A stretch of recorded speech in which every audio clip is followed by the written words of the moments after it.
Okay, so welcome. I'm going to do a brief overview of Rhinoceros just to kind of get you used to the user interface. So we're going to start off. This is our open screen here.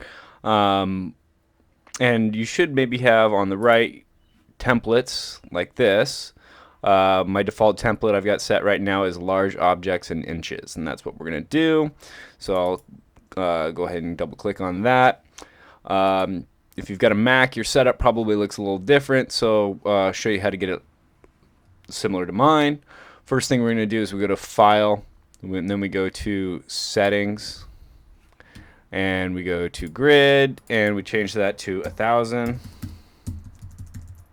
One, okay. And then it should all look like this. Dimensions, units should look like this. And then under preferences, Rhinoceros preferences here, we want to go to themes and then make sure you have run Rhino for Windows selected here, and then close that, and then quit Rhino and open it back up in the same way, and it should look like this. In order for those changes to take effect, you've got to close Rhino. All right, so this is basically what it should look like when you open up the program the first time. You've got these different what we call viewports, and if you remember from our hand-drawn projects, top view, front view, and right view, you should be pretty familiar with that. And then we've also got this one up here, which is a perspective view. You can change the view that you're looking in by clicking up here or double-clicking in here. Change it back to the viewports here, go back to a single one that you had selected last time here, that kind of thing. And then we've got the command panels over here that are indicating what we're working with. Standard is selected right now, but if we changed it to say solid tools, it would change this as well as our strip along the top there. I'm going to keep it in standard for right now.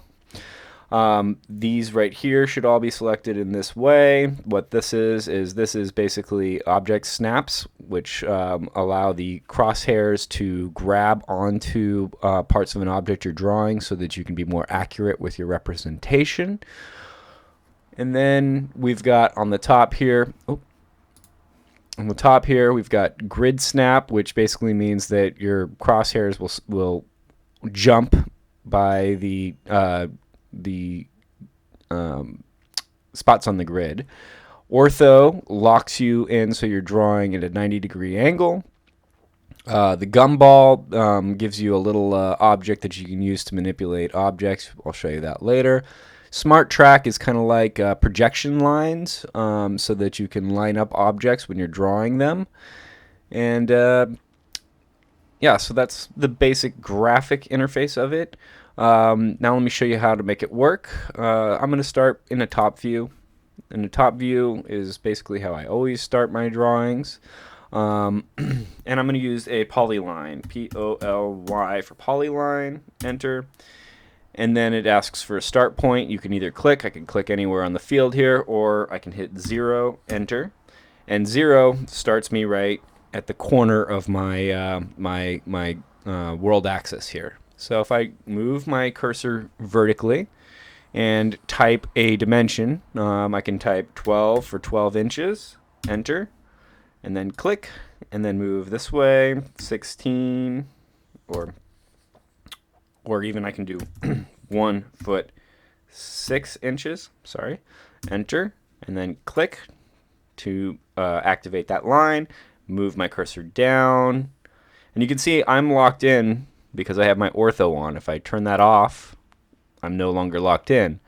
But because I have my tracking on, if I lock on here and then start to move my cursor down, you'll see that white line up here. That's my smart track. So if I kind of keep it in line there, I don't need to have ortho on. However, I do recommend keeping ortho on. Okay, 12 inches, and then click. And then I'll click over here to close it out. So I've started by drawing my 2D shapes, and that's basically the way you start all your drawings. Is you start drawing things in 2 dimensions, and then you make them 3 dimensional. Um, so let's go to a perspective view. Actually, let me go back to the top. So how to control this thing? If you right click, you pan around. It's basically whenever you're in one of these locked views, front view, right click, pan around, right view, right click is to pan around. In perspective, the right click is to orbit, which means that you are orbiting in 3 dimensions. But you also want to be able to pan when you're in perspective too. So if you hit shift and right click, you're panning.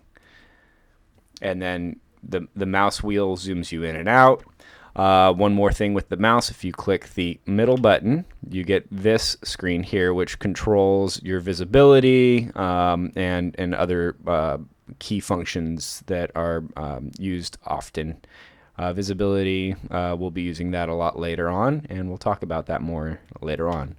If you hold down the right click button, you also get another menu here that's got a lot of important information in it. Object properties, object information, object material, all that kind of stuff is located in here, as well as the different visual styles, which we'll go into when we get this thing in 3D in a second here.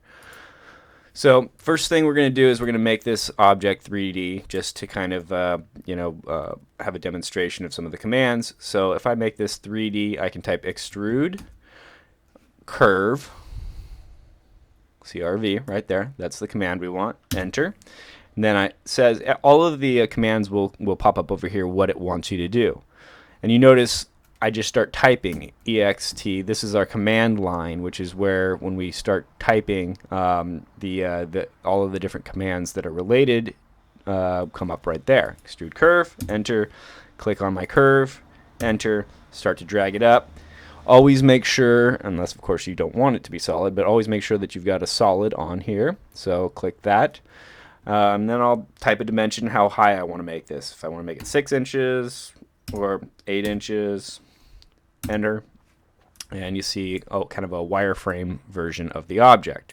If I right click, I can change that to different views. So like X-ray, I can see through it, but it looks solid, shaded. You can see light source, all that kind of stuff coming up there.